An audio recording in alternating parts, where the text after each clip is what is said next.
안녕하세요. 유쾌한 후바의 부처 핸섬입니다. 2020년 1월 2일 목요일은 부처님께서 깨달음을 성취하신 날입니다. 이날을 기념하여 선방의 수행자들은 일주일간 철야 용맹 정진을 하고 일반 사찰에서도 발심 정진하며 철야 법회를 갖습니다. 부처님께서 행하신 수행을 본받아 불자들은 부처님처럼 생사의 고해에서 벗어나 열반을 얻어 일체 중생을 교화하고 불국정토를 건설하겠다는 서원을 세우는 기념법회에 많은 동참 바랍니다. 초전 법륜경에는 팔정도를 이렇게 표현합니다. 방랑수행자 잠부카다카가 석가모니 부처님께 이렇게 물었습니다.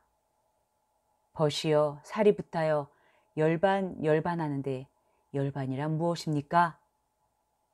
열반이란 탐욕을 소멸하고 성냄을 소멸하고 어리석음을 소멸한 경지입니다.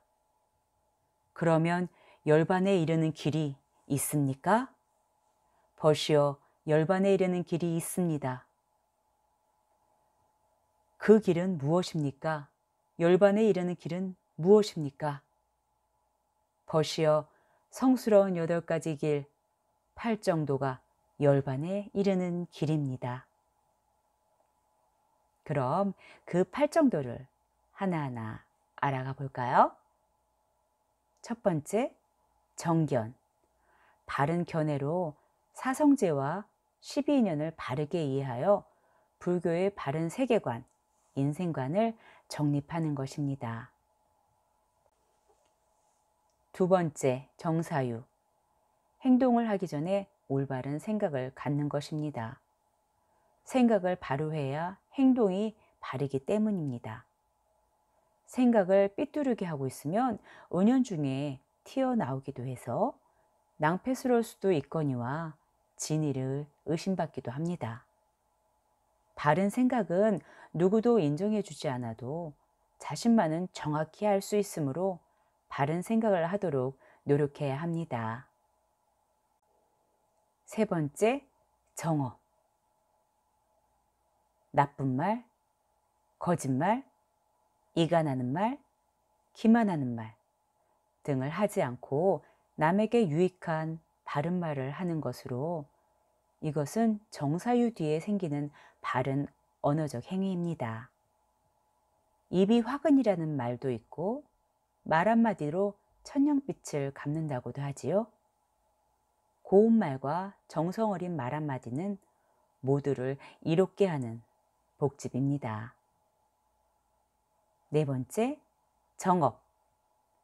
살생, 투도, 사음 등의 부정한 행위를 하지 않고 올바른 행위를 하는 것으로 정사유 뒤에 생기는 바른 신체적 행위입니다. 선업이 선과를 가져오고 악업이 악과를 가져오는 것은 인연법의 핵심이겠지요. 복 짓는 행위를 많이 해야 복을 많이 받게 되니까요. 물론 무언가를 바라는 보시나 선업은 진짜가 아니라는 것 잘 아시고 계시죠? 다섯 번째, 정명. 바른 직업과 규칙적인 생활에 의한 바른 생활이지요. 타인을 상하게 하거나 부도덕한 손가락질을 받을 만한 직업은 가급적 피하세요. 그런 일을 한다고 갑자기 떼돈을 벌거나 행복해지지는 않는답니다. 여섯 번째, 정정진. 용기를 가지고 바르게 노력하는 것으로 이런 노력은 선을 증대시키고 악을 제거하게 해줍니다. 모든 일을 잘 챙겨서 왔다면 마음을 다해 성부를 위한 노력을 조금 더 하세요. 법당도 자주 나가고 설법도 자주 듣고 마음 공부하는데 조금 더 노력을 하세요. 일곱 번째, 정념.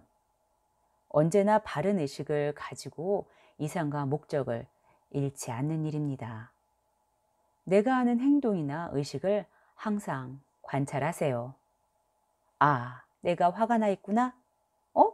나 왜 짜증나지?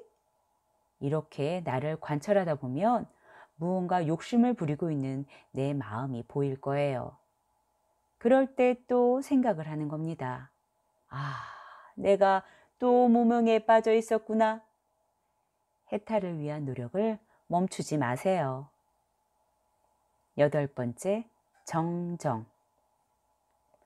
명경지수와 같은 마음과 무념무상의 마음 상태를 갖는 것으로 선정에 의한 정신 통일을 말합니다.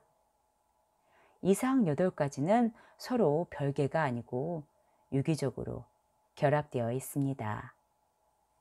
이 모두를 잘 노력하여 우리 모두 성불의 길에 정진을 하자고요.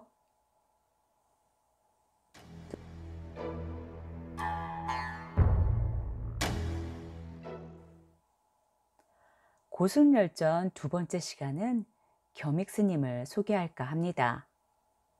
백제 문화의 전성기인 문영왕 성왕 때의 스님이신데 문영왕 22년경 부처님 나라인 천축국으로 5년간 유학을 다녀온 겸익 스님께서는 부처님께서 이르신 계율인 오부율장을 가지고 백제 흑륜사로 돌아오셨습니다. 이때 천축국 배달타 스님을 모시고 와서 28명의 학식 높은 승려들에게 천축의 글과 말을 배우게 한 뒤 오부율장을 한문으로 옮기는 방대한 작업을 하십니다. 이로써 사찰은 물론 세속에까지 불교의 계율과 정신이 깊숙이 자리 잡게 되는데요. 또한 성왕의 도움으로 불화를 그리는 화공을 중국에서 초빙하여 벽화와 탱화 작업을 시작하게 되고 이때부터 백제의 아름다운 불교 미술이 찬란하게 펼쳐지게 되었답니다. 혹자는 구법 승려들 가운데 성각자 역할을 했던 겸익 스님. 그는 인도를 다녀온 최초의 구법승이었을 뿐만 아니라 인도에서 불경을 가져와 직접 번역 작업까지 했다는 점에서 다른 스님들과 차이가 있다. 그는 백제 불교 발전은 물론 한국 불교 발전에서도 큰 공을 세운 인물이다 라고 평가를 하시기도 하는데요. 겸익 스님에 대한 일화를 한 가지 소개할까 합니다. 문영왕 6년에 나라에 괴질이 퍼져 백성들이 죽어갔지만 모두들 그 원인을 알 수 없어 그저 하늘만 바라봤는데요. 도처에 흩어져 있던 적군의 시체에서 배어나오는 핏물이 물들을 오염시켰다는 사실을 보시고 모두들 반대를 하였지만 그 적군의 시체들을 모아 예를 갖추어 장례를 치루어주고 우물물을 꼭 끓여서 마시게 하여 난관을 극복했다고 합니다. 또한 어려워진 백성들의 살림살이가 걱정이 되어 나라의 곡식 창고를 열어 백성들에게 나누어 주라고 왕의 마음을 움직여 실천케 하기도 했습니다.